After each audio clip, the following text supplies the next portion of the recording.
दोस्तों नमस्कार। मैं हूं Krishna Kumar Kasodan, chief editor KK7 news. Uttar Pradesh में लोकसभा चुनाव जीतने वाले विधायकों से खाली हुई सीटों पर होने वाले उपचुनाव में जीत के लिए प्रदेश के मुख्यमंत्री योगी आदित्यनाथ ने खुद मोर्चा संभाल लिया है। मुख्यमंत्री योगी ने बैठक कर सरकार के मंत्रियों की स्पेशल टीम को एक एक विधानसभा में उतार दिया है।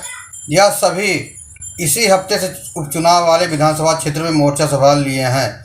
चुनाव आयोग ने अभी उपचुनाव की तारीख की घोषणा नहीं की है, पर सभी दलों ने अपनी तैयारी शुरू कर दी है। ज्ञात हो कि लोकसभा चुनाव के बाद अब प्रदेश में 10 विधानसभा सीटों पर उपचुनाव की बारी है। लोकसभा चुनाव नतीजों से उत्साही समाजवादी पार्टी और इसके प्रमुख अखिलेश यादव का ध्यान PDA, पिछड़ा, दलित और अल्पसंख्यक के फार्मूलों को आगे बढ़ाने पर है।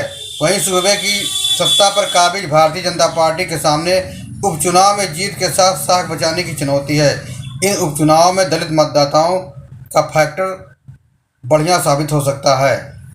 भाजपा और सपा दोनों ही दल दलित मतदाताओं को अपने पाले में लाने की कोशिश में जुटे हुए हैं। वहीं उपचुनाव में दूरी बनाए रखने वाली मायावती की अगुवाई वाली बहुजन समाज पार्टी भी इस बार उम्मीदवार उतारने की तैयारी में है।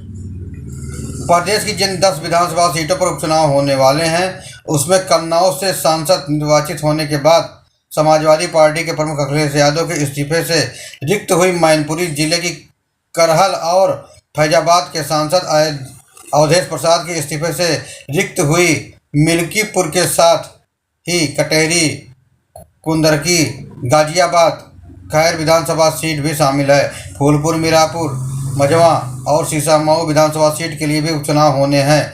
जिन 10 सीटों पर उपचुनाव होने हैं, उनमें से 5 सीटों पर 2022 के चुनाव में समाजवादी पार्टी के उम्मीदवार जीते थे।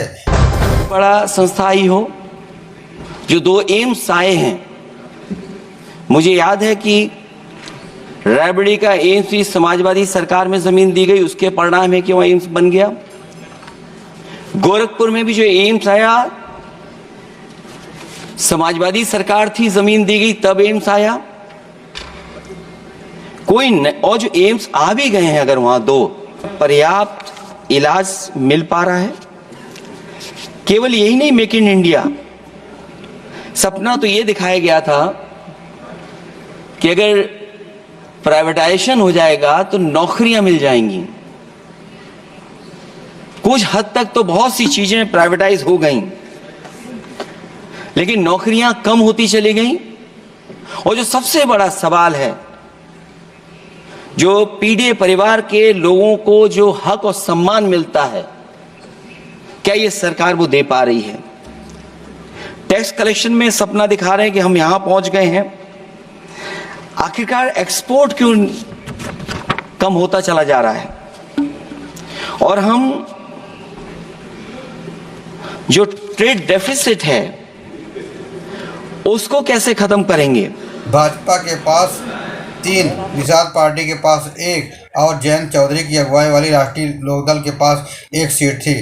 विकास और स्थानीय समस्याओं के साथ ही उपचुनाव में संविधान और आरक्षण का मुद्दा भी छाए रहने की संभावना है। लोकसभा चुनाव में 2019 की 62 सीटों के मुकाबले पार्टी के 29 सीटों के नुकसान के साथ 33 पर आने के पीछे भाजपा के नेता भी संविधान और आरक्षण के मुद्दे पर विपक्ष की ओर से गढ़े गए नैरेटिव को प्रमुख वजह मान रहे हैं। जब चुनाव नतीजों की समीक्षा करने लखनऊ पहुंचे, संगठन महासचिव BL संतोष के साथ मीटिंग में भी दलित OBC से आने वाले नेताओं ने यह मुद्दा उठाया था।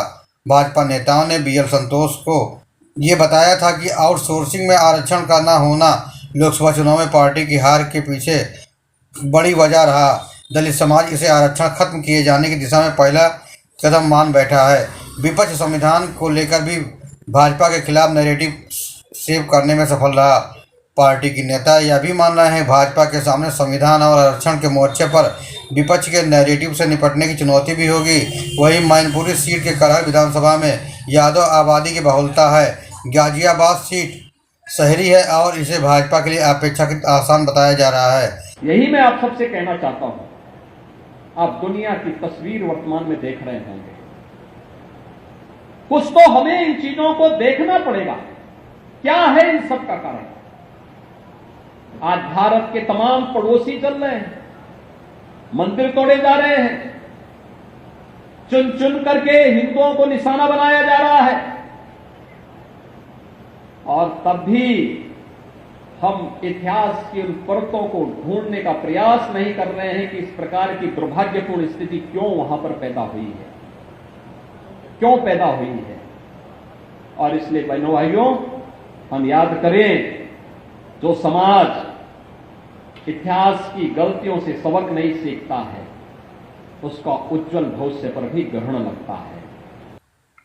फूलपुर में पटेल मतदाता अधिक हैं तो मुजफ्फरनगर के मीरापुर विधानसभा में जाट गुर्जर के साथ मुस्लिम मतदाता के नतीजे निर्णायक हैं। प्रदेश में भाजपा की सीटें कम होने को लेकर उंगलियां मुख्यमंत्री योगी आदित्यनाथ के ऊपर उठ रही हैं और अब उसके लिए इस चुनाव में करो या मरो की स्थिति हो गई है, क्योंकि योगी सरकार के कामकाज के तरीके पर सवाल उठे तो ये भी कहा गया कि ब्रांड योगी की वैल्यू कम हुई है।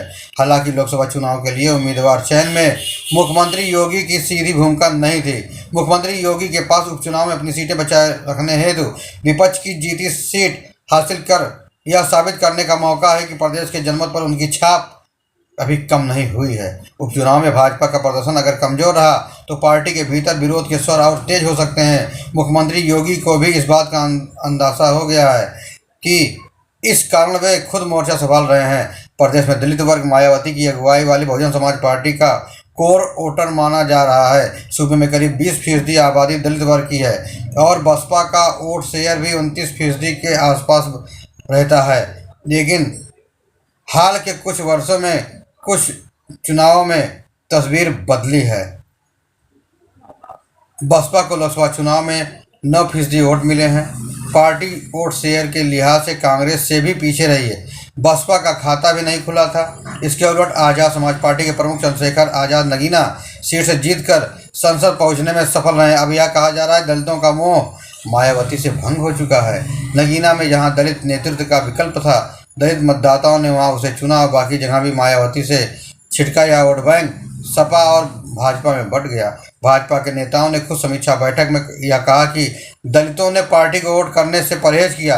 ऐसे में देखना है कि दलित मतदाताओं का रुख उपचुनाव में किधर रहता है। लोकसभा चुनाव से पहले भाजपा सबका साथ सबका विकास के साथ सबका विश्वास भी बात करती थी। चुनाव नतीजों के बाद पार्टी के नेताओं के बयानों से सबका विश्वास नदारद नजर आ रहा है। मुख्यमंत्री योगी आदित्यनाथ ने बूथ जीतो चुनाव जीतो अभियान को गति देने के लिए सभी की सहभागिता सुनिश्चित करने के लिए भी अपने कार्यकर्ताओं को कहा। सभी बूथ समितियों को सक्रिय करने के साथ लाभार्थियों से लगातार संपर्क बनाए रखने का भी निर्देश मुख्यमंत्री ने दे रखा है। चुनाव को लेकर उन्होंने बूथ प्रबंधन पर विशेष जोर दिया है। बूथ प्रबंधन के विभिन्न विषयों पर उन्होंने विस्तार से पदाधिकारियों को जानकारी भी दी है। प्रदेश की 10 सीटों का उपचुनाव कांग्रेस के नज़रिए से अहम है। उपचुनाव को सपा कांग्रेस गठबंधन के भविष्य के लिहाज से भी अच्छा माना जा रहा है। कांग्रेस के किसी भी सीट से उम्मीदवार उतारने की संभावनाएं कम ही है, लेकिन माना जा रहा है कि पार्टी की कोशिश है कि उपचुनाव के बहाने प्रदेश के 2 लड़कों की जोड़ी और मजबूत किया जाए। इंडिया ब्लॉक के बेस वोट को और विस्तार दिया जाए। 2019 के लोकसभा सीट चुनाव में महज 1 सीट ही जीत सकी कांग्रेस। हाल के चुनाव में 6 सीटें जीतकर उत्साह से लबरेज है। कुल मिलाकर यह चुनाव योगी आदित्यनाथ अखिलेश यादव दोनों के लिए महत्वपूर्ण है, इसलिए दोनों अभी से ही विधानसभा चुनाव की तैयारियां शुरू कर दी हैं। फिर मिलेंगे नई जानकारी के साथ। अब तक आप खुश रहें, सुरक्षित रहें। धन्यवाद।